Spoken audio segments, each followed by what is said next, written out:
Neymar যদি বিশ্বকাপে যেতে পারেন তাহলে এর জন্য সবচেয়ে বেশি ধন্যবাদ দিতে হবে কার্লো আনচেলত্তিকেই। কারণ এক কার্লো আনচেলত্তি এসেছিলেন বলেই নেইমার নিজেকে আবার ফিরে পেয়েছেন। বলতে পারেন কেন এই কথা বললাম? কার্লো যেদিন বলেছিলেন নেইমার হয়তো বিশ্বকাপে নাও থাকতে পারেন, সেদিনই সব বদলে গিয়েছিল। সেটা ছিল একটা সতর্কতা। দেখুন, শুধুমাত্র কোচ হিসেবে আনচেলত্তি আসার কারণেই তিনি নেইমারকে বলতে পেরেছিলেন যে দলে চান্স পেতে হলে তাকে ফুল ফিট হতে হবে। অন্য কোনো কোচ হলে নেইমারকে এই কথা বলার মতো গাটসও থাকতো না তাদের। আর আমরাও এখন যে নেইমারকে মাঠে দেখছি তাকে দেখতাম না। কার্লো যখন প্রথম ব্রাজিলের কোচ হন সেই সময়ের সান্তোসের ম্যাচগুলো দেখলে এটা বুঝতে পারবেন যে সেই সময় নেইমারের ফিটনেস লেভেল খুব একটা ভালো ছিল না। এমনকি কিছু ম্যাচে তার শরীরে মেদও প্রকাশ পেয়েছিল। কিন্তু সেই অবস্থা থেকে ফিরে এসে নেইমার নিজেকে ফিরে পাওয়ার জন্য রাত দিন পরিশ্রম করেছেন। ব্রাজিল দলে নিজের জায়গা করে নেওয়াটাকে একটা চ্যালেঞ্জ হিসেবে নিয়েছেন, আর তার ফলও তিনি পাচ্ছেন।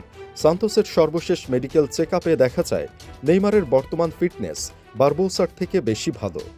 কিন্তু এরই মাঝে শোনা গেল আরেক খবর। ব্রাজিলের একটা সংবাদ মাধ্যম আছে গ্লোবো, যারা সবসময় নেইমারের পেছনেই লেগে থাকে।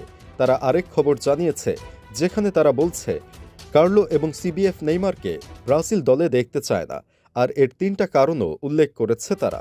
গ্লোবোর মতে আনচেলত্তি এবং সিবিএফ মনে করে নেইমার বর্তমানে 8টি ম্যাচ টানা খেলার মতো শারীরিক সক্ষমতা দেখাতে পারছেন না, যেখানে বিশ্বকাপের মতো দীর্ঘস্থায়ী ও উচ্চ তীব্র টুর্নামেন্টে খেলোয়াড়দের ধারাবাহিক ফিটনেস ও ম্যাচ রিদম অত্যন্ত গুরুত্বপূর্ণ। আর এই কারণে কার্লো এবং সিবিএফ মনে করে নেইমারকে ব্রাজিল দলের সাথে নিয়ে যাওয়াটা অনেক বড় সমস্যা হতে পারে। যদিও সান্তোসের সবচেয়ে ফিট খেলোয়াড় হিসেবে বিবেচিত হন গ্যাব্রিয়েল বারবোসা, কিন্তু নেইমারের ব্র্যান্ড ভ্যালু সবচেয়ে বেশি। নেইমার দলে না থাকা মানে ব্র্যান্ডের দিক দিয়ে ব্রাজিল অনেক পিছিয়ে যাবে। কিন্তু আনচেলত্তি ব্র্যান্ডের ব্যাপারকে আমলে না নিয়ে শুধু দলের ভালোর দিকে ফোকাস করতে চান। তিনি মনে করেন ব্রাজিল দলে নির্দিষ্ট একজনের ব্র্যান্ড ভ্যালুর দিকে না তাকিয়ে পুরো দলের ব্র্যান্ড ভ্যালুর দিকে নজর দিতে হবে। দ্বিতীয় যে সমস্যা সবচেয়ে বেশি সামনে আসছে সেটি হলো মিরাসোল ম্যাচে নেইমারের অনুপস্থিতি। সেই ম্যাচ দেখার জন্য কার্লো এবং তার টিম সেখানে পৌঁছেছিলেন এবং ব্যাপারটি সান্তোসকেও জানিয়েছিলেন, কিন্তু সেই ম্যাচে নেইমার অনুপস্থিত ছিলেন, যা কার্লো এবং তার টেকনিক্যাল টিম একেবারেই মেনে নিতে পারেনি।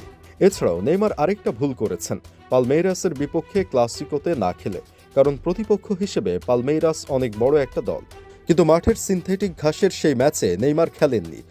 বিশ্বকাপ যখন সামনে, তখন এমন একটা গুরুত্বপূর্ণ ম্যাচে তার অনুপস্থিতি কার্লো এবং সিবিএফ ভালোভাবে মেনে নিতে পারেনি। কিন্তু এসব খবর হলো গ্লোবোর খবর। নেইমার ভক্তদের মতে গ্লোবো হলো এমন এক সংবাদ মাধ্যম